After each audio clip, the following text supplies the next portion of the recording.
So hello বন্ধুরা, welcome back to my channel. New year তো সামনেই, তাই আজ বসে পড়লাম নতুন বছরের ক্যালেন্ডার বানাতে। আমি এখানে প্রত্যেকটা কাজ সহজেই স্টেপ বাই স্টেপ দেখিয়েছি। তোমরা চাইলেই সহজে এটা বাড়িতে বানাতে পারবে।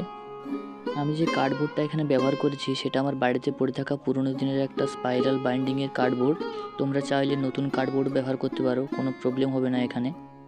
কার্ডবোর্ডটা পুরনো বলে আমি এখানে ফেব্রিক হোয়াইট কালারের একটা কোড ব্যবহার করেছি প্রথমে, পরে পার্পেল এবং হোয়াইট কালারের একটা মিক্স কম্বিনেশনের কালার দিয়েছি, যেটা দেখতে খুব সুন্দর লাগে এবং লাইট কালারও হয়।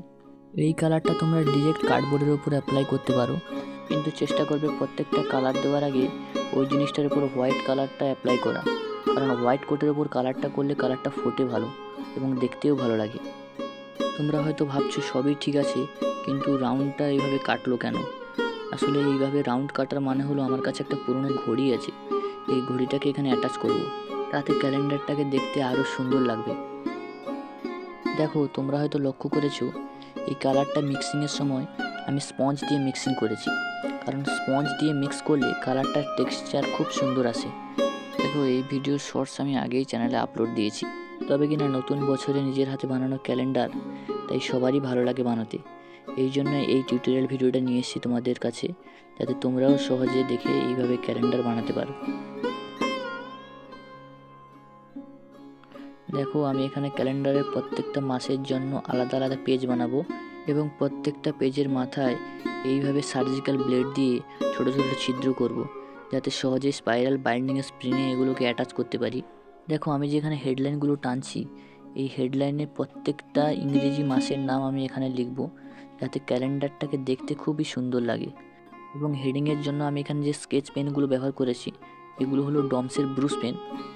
তোমরা চাইলে অন্য কোনো ব্রুশ পেন অথবা স্কেচও ব্যবহার করতে পারো। এবার আমি সপ্তাহের প্রত্যেকটা দিনকে শর্ট ফর্মে SMTW এইভাবে লিখে নিয়েছি। সানডে অর্থাৎ রবিবার যেহেতু ছুটির দিন, তাই সেটিকে আমি লাল মার্কার দিয়ে লিখেছি। এবার আমি প্রত্যেকটা বারকে স্কেচ পেন দিয়ে হাইলাইট করেছি। তোমরা চাইলে বিভিন্ন তোমাদের পছন্দের কালার দিয়ে হাইলাইট করবে, যাতে দেখতে খুবই ভালো লাগবে। এবার স্পাইরাল বাইন্ডিং স্প্রিনটাকে এটার সঙ্গে অ্যাটাচ করব ও ঘড়িটাকেও রাউন্ড করে কাটা জায়গায় সুন্দর করে বসিয়ে দেব। এইবার করব আমার পছন্দের কাজ, ক্লে আর্ট। ক্লে আর্ট করতে আমার খুবই ভালো লাগে। এগুলো তোমরা যেগুলো দেখছো, এগুলো হলো সুপার ক্লে, সব থেকে সফট এবং সব থেকে হালকা। আমি এখানে কয়েকটা গোলাপ বানিয়ে এখানে অ্যাটাচ করব, তাতে পুরো ক্যালেন্ডারটাকে দেখতে খুবই সুন্দর লাগবে এবং এটাকে হোম ডেকোর হিসেবেও সাজাতে পারবে বাড়িতে। তবে এর পরের টিউটোরিয়ালতে ভাবছি একটা পেনদানি বানাবো, যেখানে অ্যাটাচ থাকবে ক্যালেন্ডার। দেখো, কথা বলতে বলতে কাজটা প্রায় শেষের মাথায় পৌঁছেছে, আর খুব অল্প কাজই বাকি আছে, যেটা শেষ করে ফেললে আমাদের ক্যালেন্ডারটা রেডি হয়ে যাবে। যেহেতু আমাদের নতুন বছর 2025, তাই ক্লে দিয়ে আমি এখানে 2025টাকে লিখব। তবে আমি এখানে অন্য কোনো কালার ইউজ করতে পারতাম, কিন্তু আমি হোয়াইট কালার ইউজ করেছি, কারণ হোয়াইটটা দেখতে খুব সুন্দর লাগবে এই ব্যাকগ্রাউন্ডের ওপর। এবং এর পরের ভিডিওতে তোমরা কি দেখতে চাও বা কী টিউটোরিয়াল নিয়ে এলে তোমাদের সুবিধা হবে, সেটা আমাকে অবশ্যই কমেন্টে জানিও, তাহলে আমি সেরকম ভিডিও আনার চেষ্টা করব। আমি এই ক্লেগুলোকে আটকানোর জন্য এখানে ফেভিকলের গ্লু ব্যবহার করেছি, অর্থাৎ আঠা। তোমরা চাইলে অন্য কোনো আঠাও ব্যবহার করতে পারো, তবে ফেভিকলটাই ক্লে আটকানোর জন্যই বেস্ট, কারণ এটা পুরো ব্যাকগ্রাউন্ডের যে কালারই থাকুক ওটার সঙ্গে পুরো মিশে যায়। এবং বন্ধুরা, তোমাদের কাছে আমার একটাই রিকোয়েস্ট, চ্যানেলটিকে অবশ্যই সাবস্ক্রাইব করো এবং শেয়ার করো।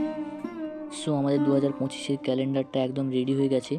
এটাকে হোম ডেকোর হিসেবে সাজালে কেমন লাগবে বন্ধুরা, অবশ্যই কমেন্টে জানিও।